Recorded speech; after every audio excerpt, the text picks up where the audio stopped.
boys? It's your boy Quirk and we are back again with another Wuthering Waves guides. Today I want to get a little personal and share something important, which is the mistake I've actually made in the game that I really regret. So today I want to break down 5 mistakes that can basically break your account if you're not careful. So let's go ahead and dive right in. Alright, first up, Waveplates. If you're new, you might think, oh, I have ton of Waveplates. I'll just burn them all on everything.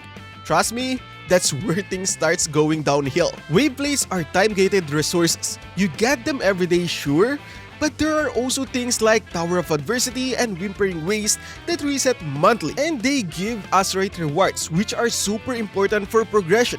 So you need to build characters as soon as possible. Here's the mistake I see a lot: spending your Waveplates on forgery challenges right away, without even checking what you get from the events. For example, Wuthering Waves now give you a ton of free resources from the events, like these purple boxes and materials that you'd normally spend Waveplates on. So let me break it down for you. If a forgery challenge costs 80 Waveplates and give decent amount of materials, but you could get the same amount from an event that costs 0 Waveplates, which is the boxes. So make sure that you guys go and check your backpack and check for these boxes. But let's say that you wasted your Waveplates to the forgery challenge and there are some excess materials left over. Yes, you can synthesize them in the future, but take note that you need 2 materials to convert 1 different material, and that's a 50% loss. So instead of going to the forgery challenges, you can either go to the weekly bosses or maybe on the Tacit Discord farm and also the resource XPs. So guys, always check your event rewards first, check the shop, and only use Waveplates for things you can get elsewhere. Be smart with your investment and don't double dip. Next up, standard pulls. Now this one hurts to watch because I see it all the time. Players using their standard pulls on the standard character banner instead of the standard weapon banner. And trust me, that's a big mistake. Here's why. Wuthering Waves has 2 types of standard banner, one for character and one for weapon. The limited weapon banner is guaranteed, while the limited character banner has a 50-50 system. Meaning, if you actually go to PT, there's still a chance you'll pull a standard character instead of the one you actually want. So if you spend all your pulls on the standard character banner, you're basically going with something you might eventually get from limited banner anyway. In the future, if you lose your 50-50 on limited banner, guess what? You'll get those same standard characters for free. But here's the kicker: you can get standard weapon anywhere else. They're exclusive to the standard weapon banner.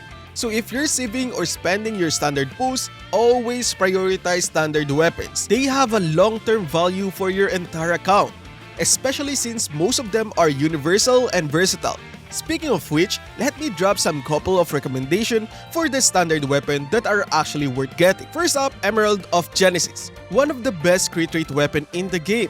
It provides energy regen and usable by any sword resonator.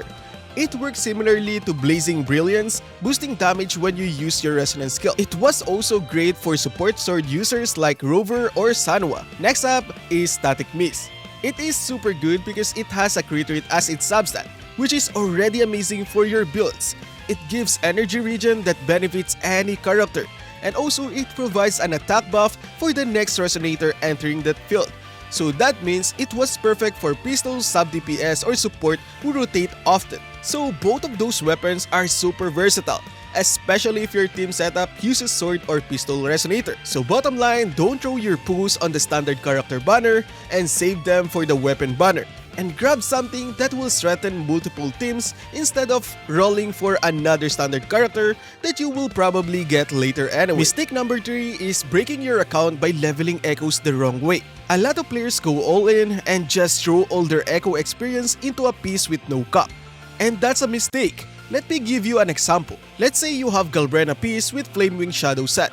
If you level it up to plus 25 without checking stats, okay, I'm gonna do this, just don't do this to your account. So again, don't level up your echo to plus 25 without checking stats each substat. You might realize it's totally unusable for your account and it's too late. You just wasted 29 gold tubes when you could have only spent 4 or 5 to test it. Just look at this, that's a trash piece. But we'll be back with this piece later on. The smarter way is to level it with a cap and check the stats after each roll. and then decide if the piece is good. So crit damage is super good, so let's go and roll again. Okay, another one. Defense is bad, so this is trash. Some characters like different substats. Some like crit rate, crit damage, some like attack percentage, some like heavy attack percentage, so check it properly. So if it is bad, recycle it properly. Some you might feed that trash plus 25 echo in another echo for plus 22, right? But wait, that's a mistake too. Well, I'll tell you the correct way to recycle it properly. First, go to your backpack, find the echo that was bad, find the echo, click remove, and don't worry about the warning because there will be a warning there. So yeah, using this method, you'll get 70% of the resource back instead of throwing them away in the leveling menu for less refund. So guys, don't just blindly level your echoes, test, evaluate, and recycle if needed. That's how you avoid wasting echo experience and tuners, which is basically throwing away months of your progress. Next up is mistake number 4, mismanaging your Afterglow corals. So first off, how do you even get these Afterglow corals? You can only earn them when you pull 4-star or 5-star resonator and weapons. So basically, every time you make a wish, you'll get a bit of this currency as a bonus. But because it's tied to gacha pulls, it's super limited and really valuable. So yeah, it adds slowly over time. Now, the big question is, what should you actually buy with them? Some players will tell you the best value item in the shop is the Resonator Waveband. But here's the catch, you can only buy Waveband for character you already own. So for example, if you don't have limited resonator like Lupa, you can buy her waveband from the shop. As for my recommendation, only buy wavebands if you really love that character, or if their S1 or S2 gives a massive power boost. Take Amelia for example. Her S1 makes her uninterruptible, which is insanely useful in Tower of Adversity and Whimpering Waves, since she won't get staggered while attacking. But honestly, as a free-to-play or low spender, I'd say it's better to save your corals for pulls. Most characters don't need Resonance Chain to perform well, and using your corals for banners give you more chances to get new resonator or weapon instead. That said, there's really no wrong choice between wavebands and pulls. The real mistake here is using your corals on standard pulls and standard character wavebands, which aren't worth it for most players. So yes, spend wisely, think long term, and don't rush into coral shop unless you're 100% sure it's worth it. Mistake number 5, not building your supports. This one is super huge, and honestly, it's something that I personally overlooked early on too. A lot of players focus too much on their DPS, stacking all the best echoes, weapon, and resource on their main damage dealer, and completely ignoring their supports like Verena or Shorekeeper, or even specific character for a niche. But here's the thing, in Wuthering Waves, supports are not just a healer or a buffer. They're actually the reason your main DPS can survive and dish out consistent damage. So yeah, don't just focus on flashy DPS numbers. Your supports are the backbone of your team. Investing in them means you'll survive longer, deal more consistent damage, and clear harder content without constantly retrying.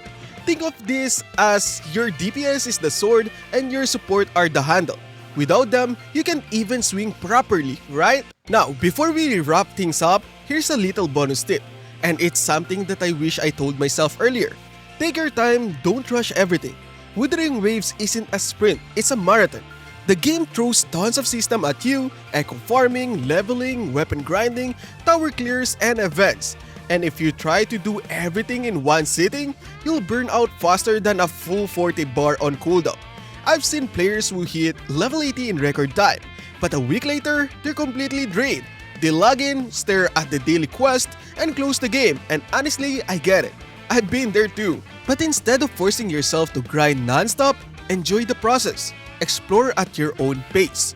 Build your favorite resonator slowly, and focus on small goals each day. Maybe today you just farm echoes, tomorrow maybe you just test a new team comms, and that's totally fine. If you cannot actually clear the Tower of Adversity today, maybe in the future you can. Remember, this game is not a job. It's meant to be fun. So don't compare your progress to others. Don't feel pressured by wheels or meta players. And most importantly, play at your own rhythm. Because at the end of the day, enjoying the game long term is way better than burning out early and quitting before their fun really begins. And that's it, ladies and gentlemen, and those are the 5 biggest mistakes I actually regret making in Wuthering Waves, plus a few bonus tips to avoid breaking your account.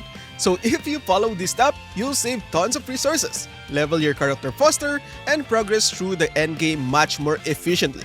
Let me know in the comment section below what mistake you've actually made, or if there are other account breaking mistake I missed. And of course, don't forget to hit that like and also subscribe for more Wuthering Waves video. Until next time, and Quirk signing out.